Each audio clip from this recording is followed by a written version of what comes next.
2026 சட்டமன்ற தேர்தலுக்கான திமுக ஒருங்கிணைப்பு குழுவின் முதல் கூட்டம் அண்ணா அறிவாலயத்தில் தொடங்கியுள்ளது.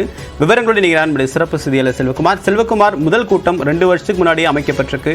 இதனுடைய முக்கியத்துவம் என்ன, எதை நோக்கி இந்த ஒருங்கிணைப்பு குழு அப்படின்றது தன்னுடைய பயணத்தை செலுத்த இருக்காங்க?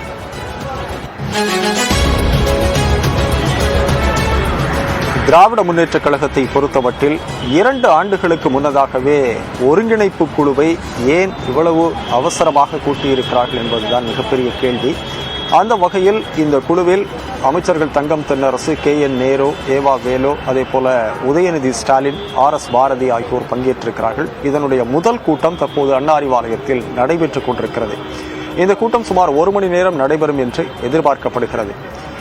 வெறுமனே ஒரு தேர்தலை முன்னிறுத்தி மட்டுமே இந்த ஒருங்கிணைப்பு குழு இவ்வளவு அவசரமாக கூட்டப்படவில்லை என்பதுதான் திமுக தலைவர் ஸ்டாலின் வெளியிட்ட அறிக்கையில் குறிப்பிடப்பட்டிருந்தது. அந்த அடிப்படையில் கட்சியில் சில மாற்றங்கள் கொண்டு வரப்பட வேண்டும், உள்கட்டமைப்பை பலப்படுத்த வேண்டும், அமைப்பு ரீதியாக கிராமங்கள் தோறும் திராவிட முன்னேற்ற கழகத்தினுடைய நிர்வாகத்தை ஓரளவுக்கு கட்டமைத்து இன்னும் உறுப்பினர் சேர்க்கை உள்ளிட்ட அனைத்து விஷயங்களிலும் மாவட்ட செயலாளர்கள், நிர்வாகிகளின் கட்சி பணியை தீவிரமாக செய்வதற்கான ஒரு நிர்வாக சீர்கேடு இல்லாமல் ஒரு நிர்வாக கட்டமைப்பை உருவாக்குவதற்கான ஒரு திட்டம்தான் என்று குறிப்பிடப்பட்டிருக்கிறது.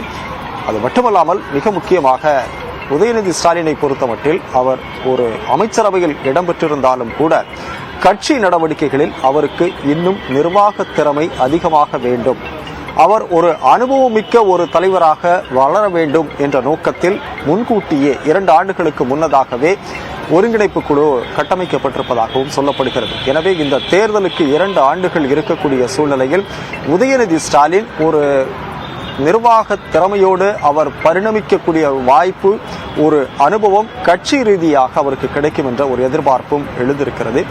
எனவே இந்த கூட்டத்தினுடைய முடிவுகள் எப்படி இருக்கும் என்பது இன்னும் சற்று நேரத்தில் செய்தியாளர் சந்திப்பில் தெரிய வரும்.